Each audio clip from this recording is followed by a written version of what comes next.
Numbers 32. The Reubenites and Gadites, who had very large herds and flocks, saw that the lands of Jazer and Gilead were suitable for livestock. So they came to Moses and Eleazar the priest and to the leaders of the community, and said, Ataroth, Dibon, Jazer, Nimrah, Heshbon, Elileh, Sebam, Nebo, and Baon, the land the Lord subdued before the people of Israel, are suitable for livestock, and your servants have livestock. If we have found favor in your eyes, they said, let this land be given to your servants as our possession. Do not make us cross the Jordan. Moses said to the Gadites and Reubenites, should your fellow Israelites go to war while you sit here? Why do you discourage the Israelites from crossing over into the land the Lord has given them? This is what your fathers did when I sent them from Kadesh Barnea to look over the land, after they went up to the valley of Eshcol and viewed the land. They discouraged the Israelites from entering the land the Lord had given them. The Lord's anger was aroused that day, and he swore this oath, because they have not followed me wholeheartedly. Not one of those who were 20 years old or more when they came up out of Egypt will see the land I promised on oath to Abraham, Isaac, and Jacob.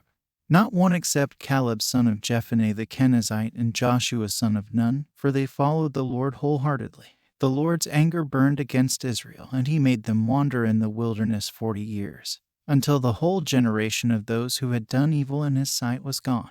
And here you are, a brood of sinners, standing in the place of your fathers and making the Lord even more angry with Israel. If you turn away from following him, he will again leave all this people in the wilderness, and you will be the cause of their destruction. Then they came up to him and said, we would like to build pens here for our livestock and cities for our women and children, but we are ready to arm ourselves and go ahead of the Israelites until we have brought them to their place. Meanwhile, our women and children will live in fortified cities for protection from the inhabitants of the land. We will not return to our homes until every Israelite has received their inheritance. We will not receive any inheritance with them on the other side of the Jordan, because our inheritance has come to us on the east side of the Jordan.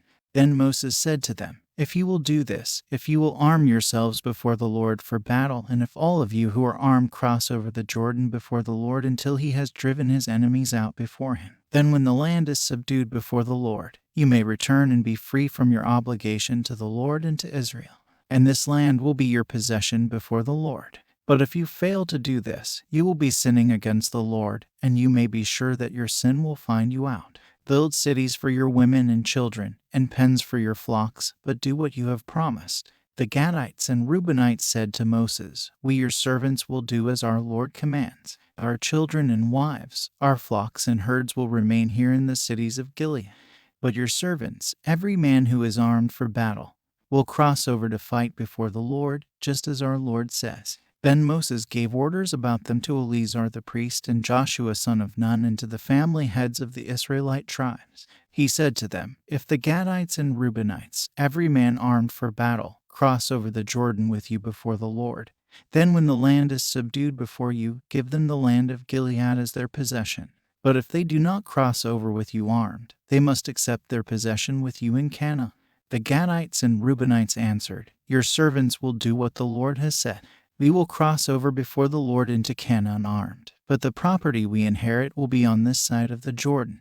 Then Moses gave to the Gadites, the Reubenites, and the half-tribe of Manasseh son of Joseph the kingdom of Sihon king of the Amorites and the kingdom of Og king of Bashan, the whole land with its cities and the territory around them. The Gadites built up Dibon, Ataroth, Aroer, Atroth-Shaphan, Jazer, Jogbeh, Beth Nimrah and Beth Haran as fortified cities, and built pens for their flocks. And the Reubenites rebuilt Heshbon, Elileh, and Kiriathaim, as well as Nebo and Baal-meon and Sibmah. They gave names to the cities they rebuilt. The descendants of Machir son of Manasseh went to Gilead, captured it, and drove out the Amorites who were there. So Moses gave Gilead to the Machirites, the descendants of Manasseh, and they settled there. Jair, a descendant of Manasseh, captured their settlements and called them Havoth-Jair.